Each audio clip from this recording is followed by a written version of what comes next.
Yeah, it happens on some Macs or PCs. Okay, that sounds good. Okay, well, I heard a little bit of that. Basically, I just see like a repeating triangle symbol, like going over and over, like I'm zooming in on it. Yeah, if you re-enter the space, that might go away. Wait, now Oh it's yeah, gone. that sounds good. Cool. And also, Yeah, Athena, What just happened? Now it's since gone. we don't Maybe the have, I stop guess you can start. act as like a moderator too if you want to keep the dialogue Good old going. If you classic see a stop spot, start. yeah. I'm playing. I about to text everybody a small agenda so you can kind of see It's a where the great head's learning at. opportunity, and I'm hoping that Sweet. I'll either get this one working or I'll get another Oh, one. it's coming in. Like, It's coming in now. I could do more to my liking if I had the more control. Coming Oh, in you're hot. VR, right? Yeah, having fun, and then realizing that I don't want to be in the way of the other operators. yeah. You know, there are drones in the other space, so Key I clip. realize if one's flying around trying to get stuff, I may be getting some air shots. Jordan talks. Do you want to play the trailer? Okay, so hold on. Let me send this to copy. Hey everyone, welcome to the panel. Please come close to the stage so we can see you all, just like in real life. Woo! Nice. Come on to the front. Welcome, welcome. Very excited about this particular panel because it's for a very, very new movie. Yes, yes. That's right. I remember. So everybody come to the front. Come on to the front. Welcome. It's going down. I'm gonna turn my Hello. So Jordan, what? Break a leg. Hi everyone. Yeah, I'll do a bit of a welcome. So, Mhm. my name is Jordan. This is the debut of my avatar. I'm one of the co-directors of Cosplay Universe, which is a film that was made over the course of the past 6 years. And it's finally coming out to streaming platforms in the next 10 days. So exciting times.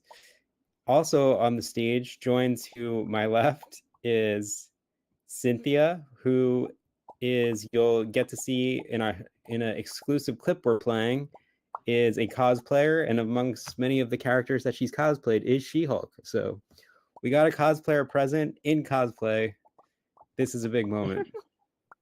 And then also to my super left is Keelan, who is a cosplayer featured in the film, and we'll be showing an exclusive clip to you guys as well, a little bit about Key's journey in the film.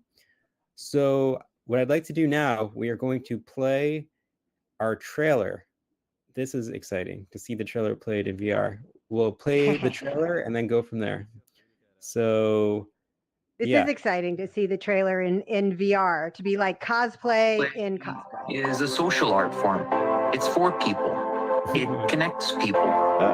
Cosplay is transformation. Is a social art form. It's for people. It connects people. Cosplay is transformation. Cosplay is the art of dressing up as a character that you love. That is accompanied by an internal or psychological transformation that could Did it include stop for aspects you? of personality, power, gender. It's working fine for me. I started Okay, getting into that's just me. cosplay, and I started dressing up as male characters, and I was like, oh, this is so much more comfortable for me. In the beginning, I was always very surprised to see fans dressed up as comic book characters, very often characters I was involved with. Now, this dress-up business has become such a big thing at comic book conventions, and comic book conventions have become such big things. I mean, cosplay is so popular now that there are these huge international competitions, the largest being the World Cosplay Summit, which is essentially like the Olympics of cosplay. Italy this year spent 4 years, a lot of money as well. Everybody is really nervous. There's a lot of stress. With Team Mexico, they're the kind of team that sticks in your head. We like to be really passionate, and I think when you like something, you give everything for it. Some of the most exciting experiences of my life have all happened because I was in a costume.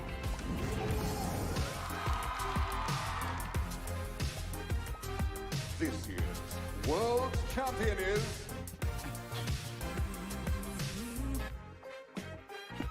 All right.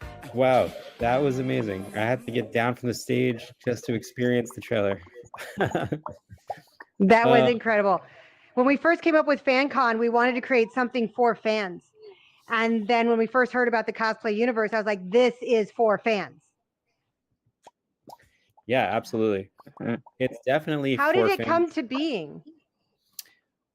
Oh, great question. So the film came to be because myself and my filmmaking partner, Patrick, had made 7 other documentaries all about the world of comics and fandom.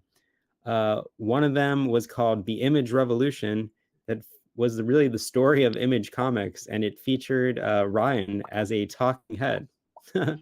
So a lot, and in truth, a lot of the people who are on the last panel have been, you know, people that have shown up in the films in the 6 different documentaries Patrick and I have made over the past 7 years. We've made this documentary about the Image Revolution. We made one called Chris Claremont's X-Men, She Makes Comics, Grant Morrison Talking with Gods. So we've made a lot of films all about comics and fandom. And the way this story came to be was when we were making our film Chris Claremont's X-Men, in order to give some really fun visuals to the film outside of just, you know, pictures of the X-Men comics and people talking, we decided to reach out to the Southern California cosplay community. And we basically hunted on the internet for great X-Men cosplays to add some, you know, visual flair to our film. And when we did that, we discovered one of our producers on the film, Lauren Matesic, or Lauren St. Laurent. Sorry, she just got married. And Lauren and her friends just had incredible X-Men cosplays. And we on the set of this you know, while making, we basically had a cosplay photo shoot for our X-Men film. We talked to Lauren and she clued us in that the show called Heroes of Cosplay had just come out. This was about 2013. And a lot of her friends, and herself included, were all featured on that. And the cosplay community was always chatting about how the show, although had some positives, it really showed the cosplay community in a strange light, because the show followed a reality TV competition format. And because of the nature of that, it really had to like condense down what goes on as cosplay. But this was the thing that like went out into the world as like, hey everyone, this is what cosplay is. So for those who don't know about the culture, the cosplay community was frustrated that people all thought it was about competitions when it's really so much more. And it's a lifestyle that has all these different aspects. So Lauren and myself and my partner Patrick, we just started chatting like, whoa, it would be really cool to make a project that shows cosplay for what it really is. And we had a couple meetings, and then we were like, let's do it. So we created a video and launched a Kickstarter for the new film called Cosplanet, The Evolution of Cosplay, which is our working title for the project to begin with. And then what happened, I'm sure maybe some of you can identify, the Kickstarter failed. We couldn't get it off the ground. Nobody seemed to be interested in it. I think it's really, we just didn't have the right team there yet. So, but what did happen was our producer from some of our other movies, like She Makes Comics, was like, oh, this is a cool idea. I have got a client who I think might be interested in investing. So we ended up getting a bit of seed money from the investment that this guy put in. And that's how the project got off the ground. But there's actually one other part of it, which is that while we were making She Makes Comics, we heard some really great stories about women who were in the comic book industry, like Wendy Pini, and how in the 70s, she was a cosplayer, like in this different era. So it was really this conversation with Lauren and this conversation with Wendy Pini that got us thinking, hey, we should try to make this be our next project. So yeah, that is the fated way that Cosplay Universe came to be. We thought it would take 2 years. It ended up taking, well, 7 years, really 5 years of production, and then 2 years of trying to deal with different bankruptcies of the distributors that we got. So somehow this project has been definitely a challenge to bring out into the world, but we think it's really special. And before we move on, I just wanted to share one thing that I think is really cool about this project. I know a lot of you are from the comics community. And I've gone to so many comics conventions, and truthfully, before I was ever like a part of the cosplay community, I was mostly filming stuff about the world of comics with all these documentaries.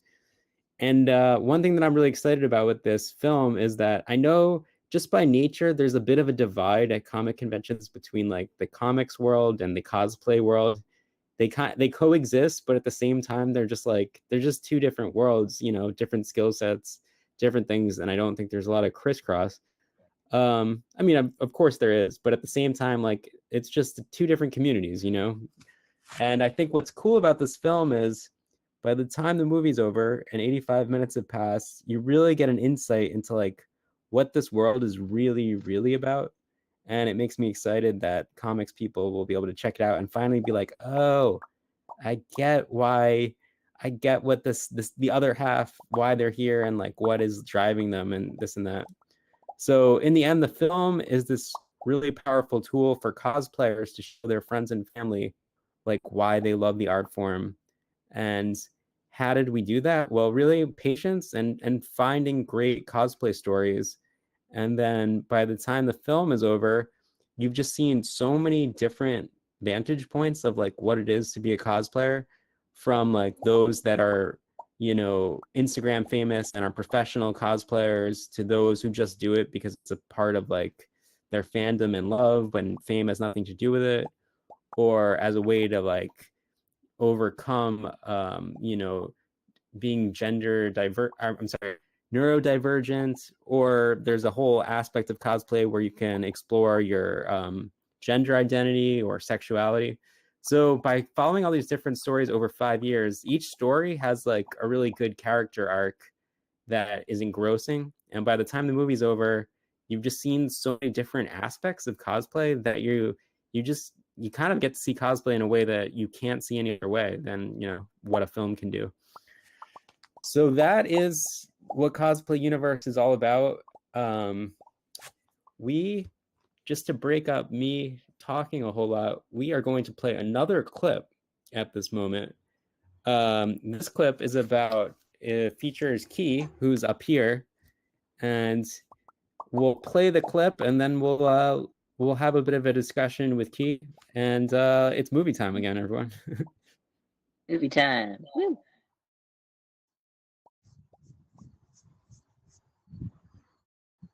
That the Hulkbuster helmet is one of the prettiest things we've ever made. And so I thought I would bring in Key, our specialist who made it.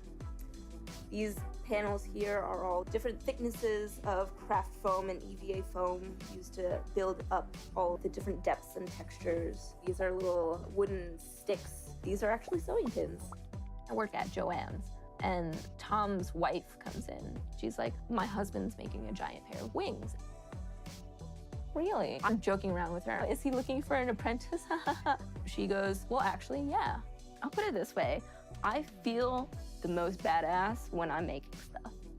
Like sitting here and like cutting foam and dremeling things and sewing things together and creating a thing. I started getting into cosplay and I started, you know, dressing up as male characters, and I was like, oh, this is so much more comfortable for me. Like, this makes me feel a lot more confident in my body, in the way I interact with other people, and it became more of an everyday thing. All right. So cool. So yeah, Key. Yeah. So if anybody notices that my voice sounds different from in that clip, that is Baby Key. That was before I started medical transition. So I promise that I am the same person, and I'm not pretending to be this person that you see on the screen there. Excellent. So yeah, Key, why don't you, from your perspective, how the heck did you get wrapped up in this project?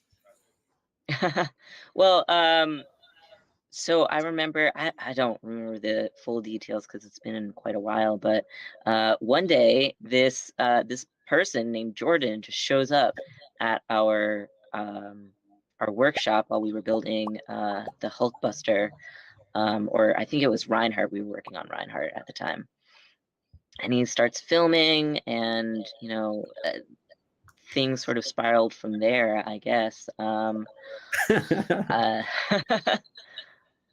be honest, it's been quite a while I barely remember what happened 2 days ago, so. Yeah, But, well, yeah, it's. I think that was in 2016, 17, maybe. Oh gosh. It's been a while.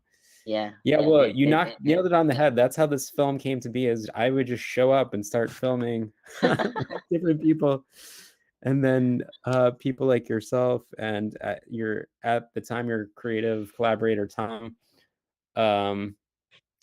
Yeah, well, so what else? Let's see. How many times did I ended up filming with you guys? Filming with us? Well, yeah.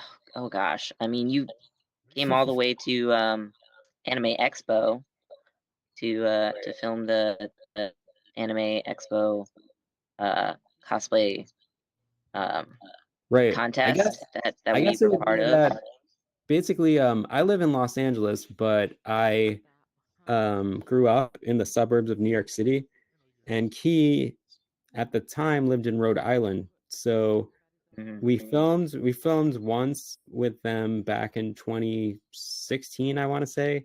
And then on different like Christmas breaks, I would come up and kind of check in.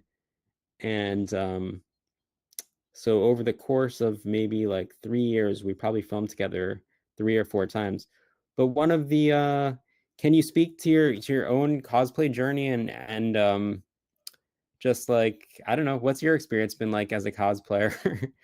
Well, in the film, you definitely share some like very vulnerable things about how cosplay helped you understand yourself when it came to gender exploration. Is there anything you could add there for those at home who might not know that that's even a thing that cosplay has to do with?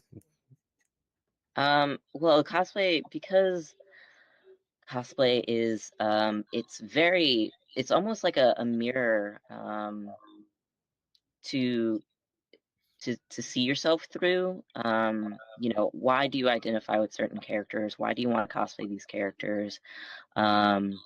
That kind of thing. It's very eye-opening to see what characters you really identify with and why. So when I started cosplaying, it didn't really occur to me that I was dressing up as a different gender. I was just dressing up as different people. You know, my first character was Haku from Naruto, which honestly explains a lot. But over time, I sort of came to the realization that the empowerment that I felt while cosplaying male characters is something that I could continue on in my everyday life. And you know, from there I met a lot of friends who were of the LGBT community. I met a lot of trans friends, and I came to the realization that I didn't have to just be sort of like really gender ambivalent. I could be gender euphoric. So instead of just feeling like, meh, I am identifying as a woman because it's convenient, I identify as non-binary or masculine because I like it, because it makes me feel better about the way I live in this world. Yeah, I think that kind of goes to what one of the missions of this film is, pointing out that cosplay is this tool that lets you do things that I don't think are really possible in any other medium. Like, for instance, like you said, to step outside yourself and create yourself to be a different identity. And then, you know, whereas we all love comics, but here in cosplay, you get to be that character in 3 dimensions in a social setting. And it creates a whole different type of experience. It's kind of like the character walks off the page, but it's more than just you become the character. It's all pretty meta. It feels like the right discussion for the metaverse here that we're in. And then I mean, yeah. Oh, go on. Oh, sorry. No. I was just gonna say that I don't really like get super duper into being the character. but there are definitely like aspects of the character that I feel I embody more. So it's not, yeah, it's just why do I enjoy being this character, or dressing up as this character versus other characters. Nice. And you watched the movie again yesterday after years, right? Probably Yeah. have any Yeah, reaction? so I watched it with one of my lifelong friends, and I think not even like 15 minutes into the movie, she's like, I'm gonna show my mom, I'm gonna show my parents, because her parents, while they don't think that it's like a weird thing, or like they don't look down on it. They don't really understand it. They're not super gung-ho supportive of it. So she was like, yeah, I'm definitely showing my mom. And then halfway through, she's like, oh no, my mom's gonna want to go to a convention. Oh no, what do I do? Nice. Yeah, well, that I think is, now that the film is coming out, that is kind of the dream, that this film can be watched with cosplayers and those that matter to them but don't quite get it. And hopefully we're just creating way more cosplayers in the process. Yeah. All right, let's see. To keep it up, and everybody loves a good movie, let's go to the next clip featuring She-Hulk herself, Cynthia, here.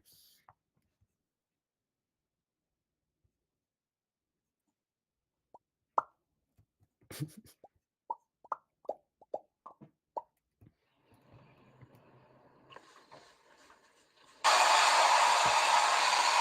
you've ever read She-Hulk, she's just very righteous minded. She's very much for the greater good. She's amazing because she's a female in the Marvel universe that is literally one of the strongest characters there is. And I can see a woman out there kicking ass, taking names, and going home at the end of the day with a paycheck. And that's just awesome to me. So I love being in a superhero getup. I feel powerful, and like anytime anybody says, let's get on stage, let's be a character, you get into a costume, everything transforms, and you just feel like a total badass. It's great. Let's get on stage, let's be a character, you get into a costume, everything transforms, and you just feel like a total badass. That's great. All right. I had an existential dilemma of how much to include so that we don't spoil too much of the movie. So that was a brief clip with Cynthia. But trust me, the journey of Cynthia's story is really quite incredible, and one of the most powerful ones in the film. Cynthia, what do you think? When did how did it come to be? Tell us the origin story. How did it come to be? Well, it's a long and storied tale. If y'all wonder, I'm an actor too, so of course I run off at the mouth a bit, so I apologize. Actually, you and I met. I was in She Makes Comics. I stood on the rooftop in the Brooklyn for 3 hours in October in about 8 layers of spandex to be the first Captain Marvel on screen. That actually came about through Kelly Sue DeConnick, because you were filming her. She Makes Comics, and she sent out a bat signal. I know it's the wrong universe. To say, hey, cosplayers, do we have anybody that would want to be Captain Marvel? And I was like, oh, pick me. So I threw my hat in the ring, and Jordan messaged me, and I'm from upstate New York, which is not actually just above the Poconos. It's like 20 minutes from the Canadian border. So I live like way up at the top of New York State. So I flew down and spent a couple days with Jordan and hanging out and feeding this poor starving artist, because he's a poor man. Like, buy him a sandwich. Or anytime you see him, just feed him, please, because he needs it. We shot that, and then afterwards, I think it was probably about maybe a year and a half afterwards, he emailed me and said, hey, we're doing this new project that's talking all about cosplay. Would you be interested? And can I come and follow you around while you're in cosplay? And I was like, Yeah. So he came up to, he traveled all the way to northern New York, which is quite a hike. It's about 6 hours from the city. And I got into the She-Hulk cosplay, and we literally drove 3 hours from my house to Rochester. So yes, we were driving down the highway, throughway, and this is back when they had toll booths, and I'm in full cosplay makeup, like full green driving everything. It's hilarious. And he followed us around and talked to people and got the experience. And he, you know, he met my children because I became a cosplayer because of my oldest child, who is also trans. And that was part of her experience, and her journey was experiencing gender euphoria by being, you know, in her true self, which was awesome. But I went with her, and you know, again, we're theater performers in our house, so we go big or go home, and now everybody in the household does it. It's kind of like a family affair, basically. And then Jordan came up one more time at Christmas, and I still fed him because he's always a starving person, and got some more shots, and that's the history, basically. Pretty much. And then it's just been a project of like trying to keep you updated with all the twists and turns of bringing this thing out into the world for years, really. Oh yeah, absolutely. Yeah. So, I don't know. The clip doesn't explain too much of your journey. My tragic story. Well, I mean, yeah, it's my husband passed away like literally a year before I met Jordan, and we wanted to cosplay together, and essentially we never got the chance to. So cosplay was a way for our family to sit together and create something together and just work on our own projects, but to be together, you know, building in a room. You know, you mentioned how powerful you felt and how badass you felt. In this experience of cosplay, it was a unifying thing. It was a comfort thing that we could just sit and be together, and we didn't have to talk about things that were sad. We didn't have to talk about, you know, our hurt and our pain. We could just share the joy of creating something that is so much fun and is, you know, again, here I am in green face paint, you know, feeling like a badass. So it's a twofold thing. It's a family affair of comfort, but then we also get to channel our feelings into being like that character and act like we are, like I said, performers. So we sound like the character, we act like the character. We really enjoy stepping into that new way of thinking, and that can really help you find strength when you can't find any. Excellent. Well, yeah, thanks for saying that. So as you can tell from just these two stories here of like, well, two human life journeys. We're not all, I guess we are all stories and humans, and it's all pretty meta. Absolutely. But Yes. really what the Cosplay universe does is it just shows 5 different like life experience and journeys that they're just like, you know, real life being lived, and how cosplay allows you to just have this like totally different vantage point of it all. So yeah, that's why we invite you to watch the movie, and it really will give you an insight into what this medium is. And one thing that's really cool is that cosplay, even in the past 3 years since we stopped filming, has evolved. It's this art form that is evolving along with social media. So already, because, you know, cosplay and our online avatars, they're so interlinked, it's a really powerful tool. What do you guys think? How, since the film has ended, has cosplay evolved? You want to go first, Key? The film, and just to say, the film, we stopped filming in about 2018, but I still feel like through the pandemic, things shifted in a big way. Yeah. I guess for me, I sort of fell out of cosplay for a little while. You know, I no longer work with Tom. We have professionally parted ways. And for a little while, I just sort of embraced it as like a hobby, that I enjoyed without really much expectation of it. You know, back in the day, I sort of thought that I could be the next Stella Chu or something like that. I could make this like my career kind of thing. And then I got I don't want to say disheartened, but I kind of stepped back from that and just like came back to why I liked it so much in the first place was it was just a hobby where I could meet and expand with the community more so than anything. And then only in like the past, I'd say year or so, did things really start popping off. Like, you know, Jordan started hitting me up again about this thing finally moving forward and like all of the screenings and stuff like that. And then I recently started being a guest and a judge at a lot of New England costume contests. So it was enlightening for me to be able to step back and say, I enjoy cosplay without any expectations, without any like higher goals. It is, I like it as is, but then, you know, having a little bit of extra pizzazz thrown in there and, you know, sitting on the other side of the table for once is definitely a perk. It's definitely fun.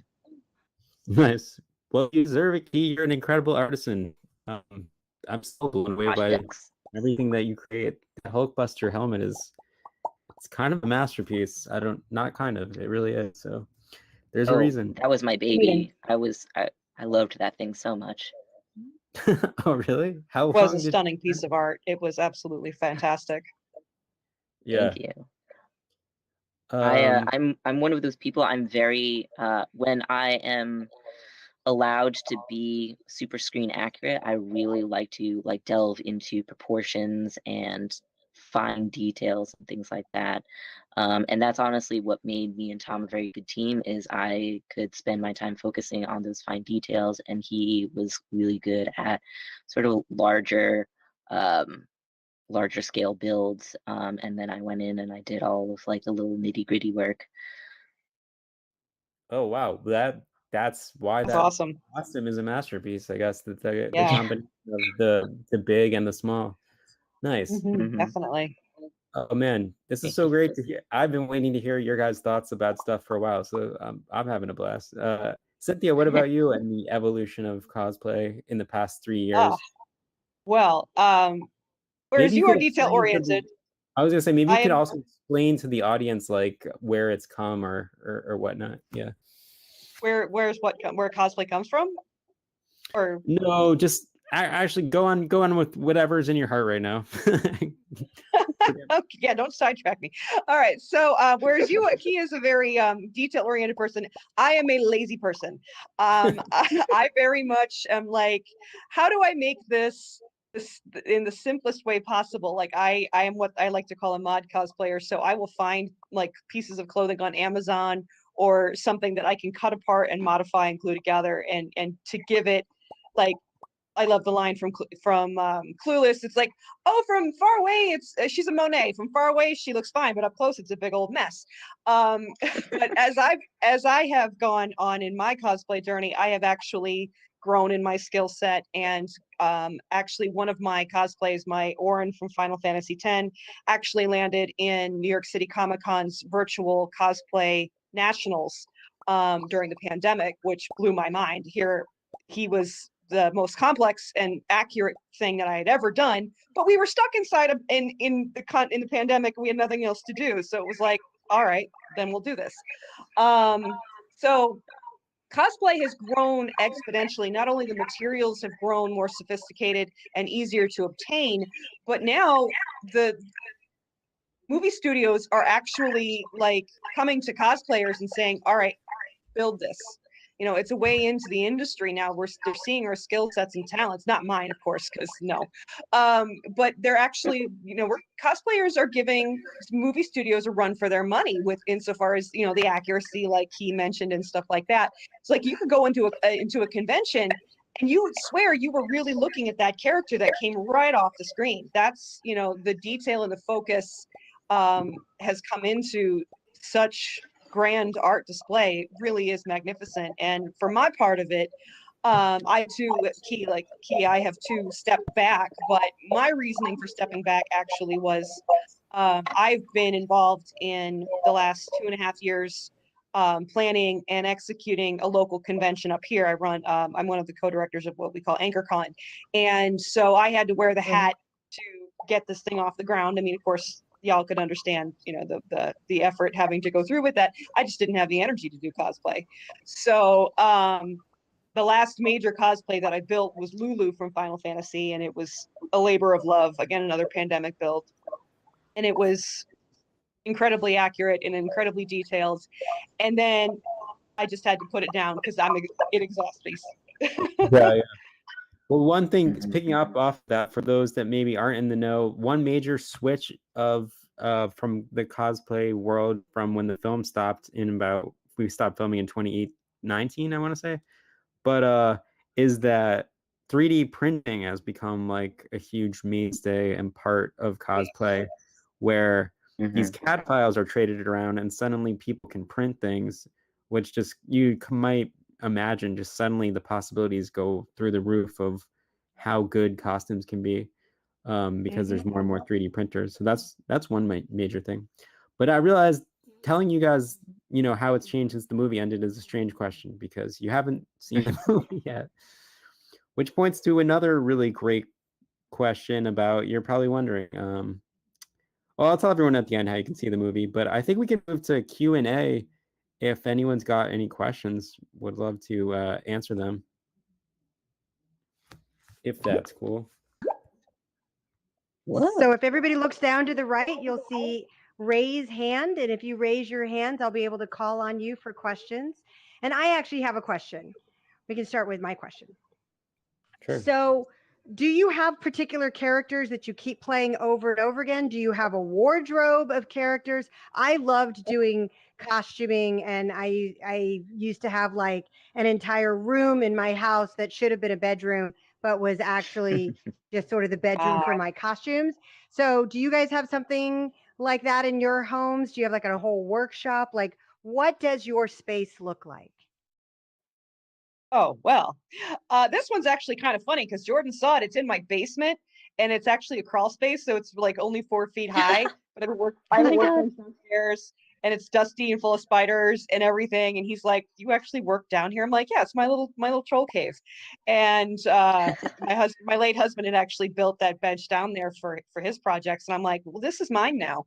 And so I pretty much took it over and repurposed it. I have boxes and boxes and boxes of cosplays stored away. I have sold some. I have parted ways with some of them, and the ones that I come back to are like my first and favorite is Captain Marvel. She was my first, and I still have her. She's actually endured the best out of all of my cosplays, and any chance that I get to put her back on, I do. Of course, I'm 7 years older now, so I'm no longer able to kick around in heels as hardcore as I used to, because Keel attests that cosplay is an endurance trial. Wearing heels and padding and you know, strapping and all of this stuff, it is hardcore difficult to walk around in all day long. We do not pee, we do not eat, we do not hydrate, we just exist on wig fiber and determination. That's what we do. So yes, I do. Yep. Basically, yeah. So I have painkillers. That's exactly it. Preemptive painkillers, correct. Taping your feet. So I have a whole closet full of cosplays that I have, and I stow them away, and they're like an art gallery to me. I like to look at them and say, I did that. Oh my God, I did that. I did that. And it's like, it's joy for me to see, you know, what and how I've grown in my skill sets too. How many do you think you have? Oh Lord. I probably have close to 20 or maybe 25. Yeah, and they're in various states of disassembly and disarray, but yeah, some of the larger ones, they're in their own contained boxes. I built a Captain Phasma last year, and she's all in her own box and all of that. So yeah, about that. Awesome. how And many Key, do what you about have? you? What is your space like? So since the movie ended, the filming ended, I actually moved out of my parents. I had a really nice big workspace in the basement. We have a finished basement, and that was like my temple of cosplay. Now I unfortunately no longer have that because, like I said, I moved out. And I've also outgrown most of my costumes. So I think I maybe have like Same. 4 or 5 that I can comfortably fit in right now, that I made myself. And then because I have, roommates now, and I also have to do this thing called cooking for myself. I don't really have as much space or time to build as many. So I have been wearing a couple of my costumes pretty frequently nowadays. Hoping to get back into it this year, but yeah, it's definitely a lot more limited than it used to be. But I think by the end of my living with my parents, I think I'd have done maybe like 40 different costumes roundabout. Wow.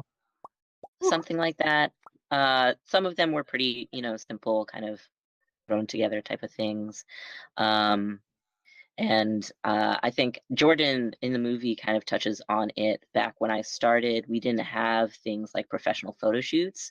We just had like haul shots. So most of my older costumes, I don't have any good pictures of, other than like a disposable camera haul shot that is just glared to hell and you can't see anybody's eyebrows.